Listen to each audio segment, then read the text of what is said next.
Well, we had a lot of response to our last 2 videos in a 2-part series, 3 breakdowns in a month. In this video, we're going to answer some of the questions that we had and a few tips for staying safe if you have a breakdown in your RV. Stay tuned.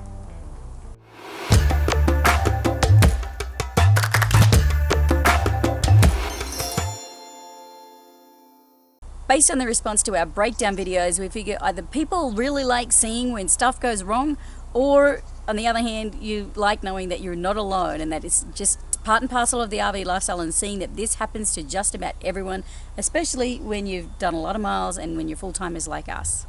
First of all, we want to thank everybody for all of your positive feedback on how we approach the situation and all of your well-wishing for us to get everything repaired. But a number of folks expressed concerns about things, and so now let's address some of those. Now, some people thought that this was a recent situation and they were worried for us. This actually happened 9 months ago. This was November 2016. So it's just taken this long to be able to get the videos and the blog posts up to share it with you. But this happened long ago, and we've had no other chassis related issues since then. Yeah, and I think that's really something to keep in perspective, is that we bought this RV. It's a 2012. We bought it over 3 years ago with 23,000 miles on it. We had put 23,000 miles on it at the time of these breakdowns. We had driven it for 2.5 years, living in it full time. So we actually consider ourselves very fortunate. And part of that is because we're really good about maintenance. He's really good about the maintenance. Yeah, both scheduled and preventative. You know, we feel we're really fortunate it's gone as long as we did without any mechanical breakdowns at all. Absolutely. But just wanted to talk to a few of the questions that came in that were common questions that might allay some of the concerns that some of you might have if you're planning on hitting the road or considering a Tiffin or considering a gas motorhome with a Ford chassis. I want to speak to a few of those now. I think one of the concerns of a lot of the content out there, you know, including these videos in this point, is of course the headline, 3 breakdowns in a month, is something that people jump to a conclusion. It's like, oh my God, your coach has had a major breakdown in 3 times in a month. And it's just not quite the way that seems. So let's just quickly slice and dice it a bit to put it in perspective. First thing happened, genuine, unexpected breakdown when the track bar bolt fell out while we're driving along the highway in Arizona. That was noisy, that was scary, we didn't know what was happening. That, I think, was the most serious and concerning part of the whole thing. Yeah, because it really felt like something was very wrong. Right. And it ended up not being a big issue in the sense that it was just a bolt that fell out, but the fact that we were stranded on the side of that highway with all of those trucks racing by was definitely disconcerting. It was that repair, though, that led to getting in alignment, that led to then realizing the kingpins were wrong. So that technically wasn't another breakdown. That was just a repair related to the first breakdown. Yeah, and it was actually a real blessing because that was an expensive repair, and we were able to get that covered under the extended service contract. And we wouldn't necessarily have known about that had we not had the track bar issue. Right, if we'd had to get that repaired down the road, we would have been out of pocket for a second deductible, which is $500 in our case. So it actually, instead of costing us $1,500, it kind of saved us $500. Yeah. Sounds strange, but true.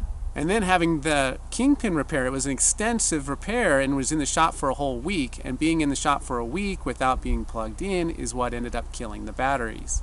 And if we hadn't been on a deadline to get to Las Vegas and pick up my friend who was flying in from Australia, we would have stayed in Phoenix and replaced the batteries there and then, which would have meant we wouldn't have had that breakdown in Wickenburg and a breakdown 5 miles south of the town of nothing. So these kind of things, while they sounded dramatic in the videos, had we stayed in Phoenix and replaced those batteries, we wouldn't have had those concerns. And in the end, we probably would have got there to Vegas sooner to pick up my friend. We would have got there faster. Hindsight 2020.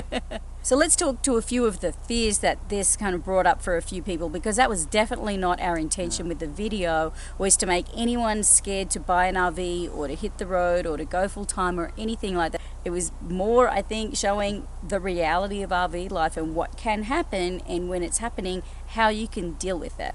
Yeah, some people were worried about buying a Tiffin, and first comment I'd have to that is that this is not a Tiffin issue. This was a chassis related issue. We have the Ford chassis, and actually no matter what brand you buy, if you're buying a gas powered Class A motorhome in the last 5 to 10 years, odds are it's going to be on the Ford chassis.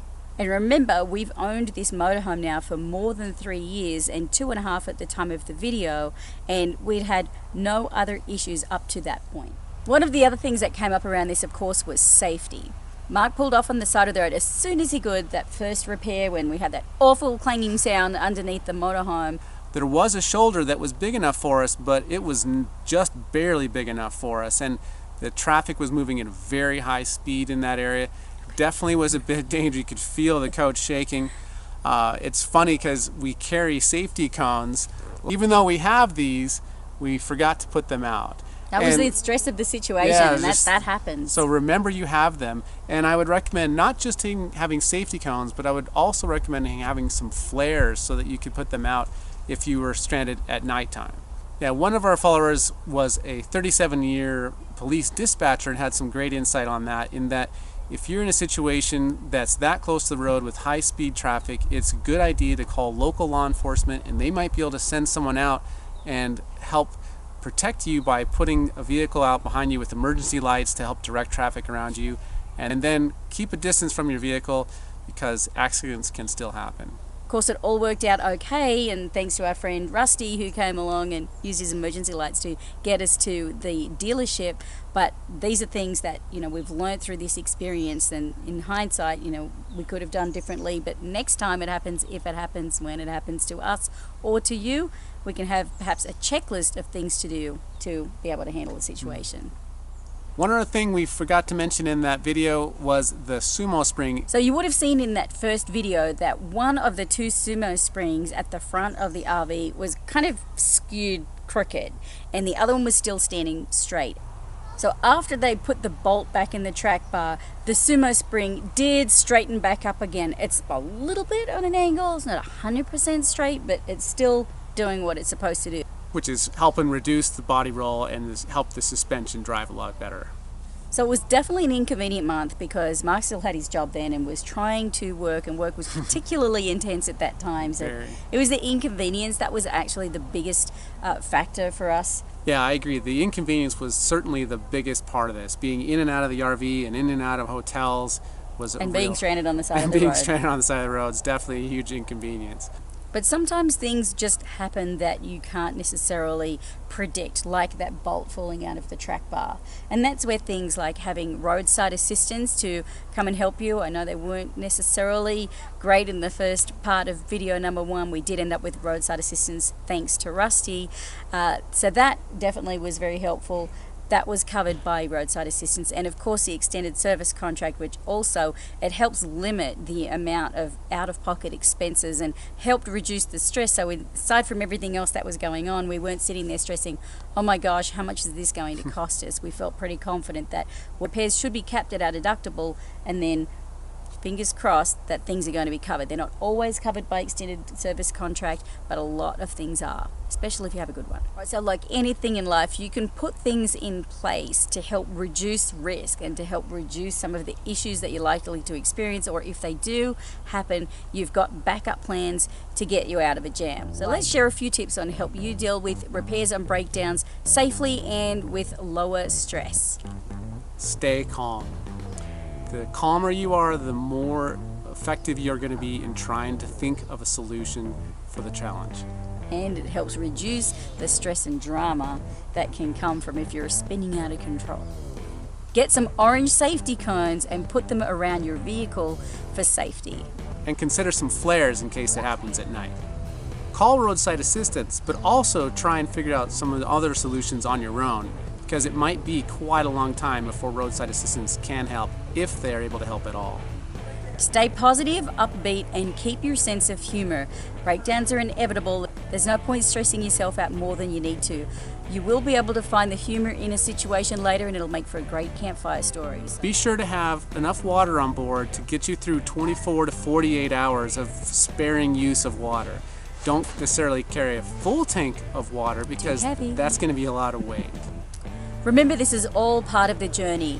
Things break down in cars and houses all the time. We just don't happen to be driving them down a highway when it happens, and that's probably where it becomes stressful. So just remember, this is part of the adventure, part of the RV life, so take it in your stride. Take care of your RV. The better you are about your preventative and scheduled maintenance, the more likely you are to be able to avoid having an inconvenient repair on the side of the road. Make sure you have a roadside assistance plan that covers RV towing. Towing can get expensive. Consider getting an extended service contract or extended warranty to help reduce the financial impact of those repairs. Just know that RV repairs are likely to happen eventually, especially if you're RVing for quite a long time, and being well prepared will help reduce frustration, inconvenience, damage, and expense. Well, that about wraps up our little recap on the breakdown videos and a few tips. We hope you found this video helpful. If so, please sure to give us a thumbs up and subscribe. And we look forward to seeing you out on the road. Do we have flares? We don't. We're getting some flares.